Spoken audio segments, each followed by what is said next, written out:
Halo,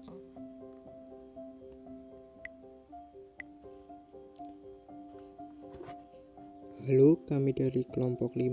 Pada video ini saya akan menjelaskan modul 4 terkait etika penggunaan informasi. Tujuan dari pembuatan video ini adalah untuk memenuhi tugas mata kuliah literasi informasi. Dalam penggunaan informasi, sangat tidak diperkenalkan melakukan tindakan plagiarisme. Apa itu plagiarisme? Menurut Kamus Besar Bahasa Indonesia, disebutkan bahwa plagiat adalah pengambilan karya atau pendapat orang lain dan menjadikannya seolah-olah karangannya atau pendapatnya sendiri. Sedangkan menurut Peraturan Menteri Pendidikan Nasional Republik Indonesia Nomor 17 Tahun 2010, dikatakan bahwa plagiat adalah perbuatan sengaja atau tidak sengaja dalam memperoleh atau mencoba memperoleh kredit atau nilai untuk suatu karya ilmiah dengan mengutip sebagian atau seluruh karya dan atau karya ilmiah pihak lain yang diakui sebagai karya ilmiahnya tanpa menyatakan sumber secara tepat dan memadai. Lalu, bagaimana sanksi bagi orang yang melakukan tindakan tersebut? Dalam Undang-Undang Nomor 20 Tahun 2003 yang mengatur sanksi bagi orang yang melakukan tindakan plagiat, khususnya yang terjadi di lingkungan akademik, dikatakan bahwa orang yang terbukti melakukan tindakan tersebut dapat dipidana dengan pidana penjara paling lama 2 tahun dan atau pidana denda paling banyak 200 juta rupiah. Sementara itu, dalam peraturan akademik bidang program sarjana Universitas Diponegoro tahun 2020, plagiarisme termasuk ke dalam pelanggaran akademik kategori berat. Mahasiswa yang terbukti melakukan tindakan plagiarisme setinggi-tingginya dapat dikenakan atau dilakukan pemecatan atau dicabut status kemahasiswaannya secara permanen oleh pimpinan Undip. Sedangkan bagi alumni yang terbukti melakukan tindakan tersebut dapat dikenakan sanksi pencabutan ijazah, transkrip, dan SKPI atau kehilangan haknya untuk melanjutkan studi di Undip. Untuk itu, alangkah baiknya kita memahami beberapa tipe plagiarisme. Menurut Henry Sulistyo, ada beberapa tipe plagiarisme. Yang pertama adalah plagiarisme kata demi kata, yaitu penulis menggunakan kata-kata penulis lain tanpa menyebutkan sumbernya. Yang kedua adalah plagiarisme atas sumber, yakni penulis menggunakan gagasan orang lain tanpa memberikan pengakuan yang cukup atau tanpa menyebutkan sumbernya secara jelas. Yang ketiga adalah plagiarisme kepengarangan.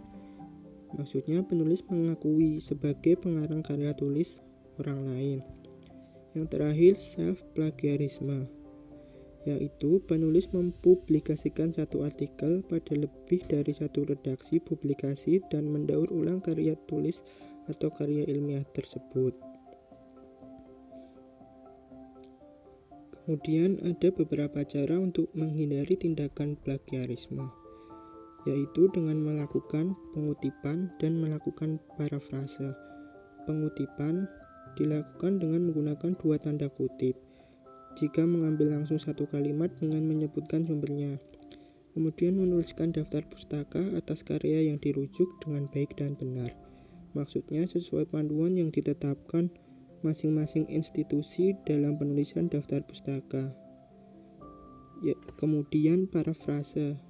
Melakukan parafrase harus tetap menyebutkan sumbernya. Parafrase adalah mengungkapkan ide atau gagasan orang lain dengan menggunakan kata-kata sendiri tanpa merubah maksud atau makna ide gagasan tersebut dengan tetap menyebutkan sumbernya.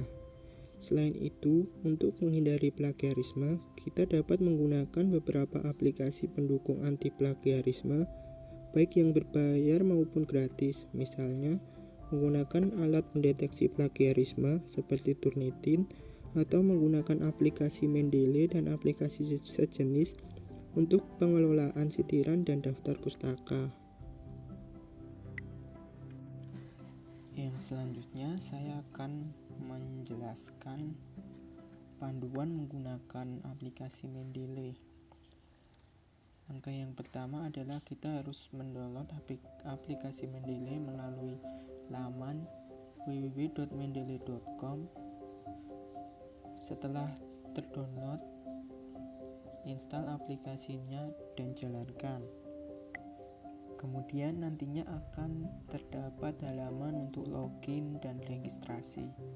Jika belum mempunyai akun, silahkan registrasi terlebih dahulu dan ikuti langkah-langkahnya, kemudian login dan jalankan aplikasi Mendeley.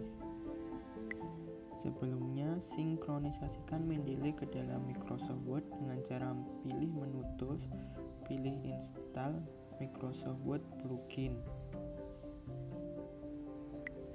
Selanjutnya, untuk memasukkan resource atau sumber informasi, kita bisa pilih menu Create Folder terlebih dahulu agar lebih rapi dan mudah ditemukan nantinya. Ada beberapa cara untuk memasukkan resource ke dalam aplikasi Mendeley ini. Yang pertama adalah dengan klik menu Add Files yang ada di pojok kiri seperti ini. Kita klik Add Files, kemudian cari artikel atau jurnal atau resource yang ingin kita masukkan ke dalam Mendeley. Setelah kita masukkan, hasilnya akan seperti ini. Cara yang kedua adalah dengan kita mencari file resource kita terlebih dahulu di komputer kita dengan memanfaatkan drag and drop. Kita seret filenya ke aplikasi Mendeley seperti ini. Kemudian hasilnya akan sama seperti cara yang pertama tadi. Kemudian cara yang selanjutnya adalah dengan kita bisa menginputnya secara manual di menu Add Entry Manually.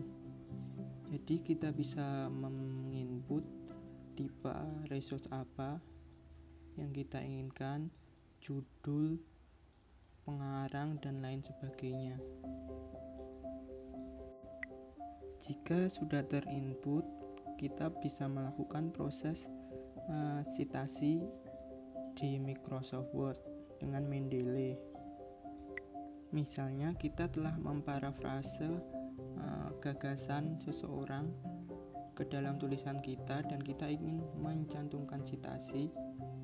Di sini pilih menu Reference, Insert Citation, kemudian pilih atau cari judul atau pengarang yang tulisannya kita parafrase. Misalnya seperti ini. Saya memasukkan artikel yang telah kita input tadi. Oke.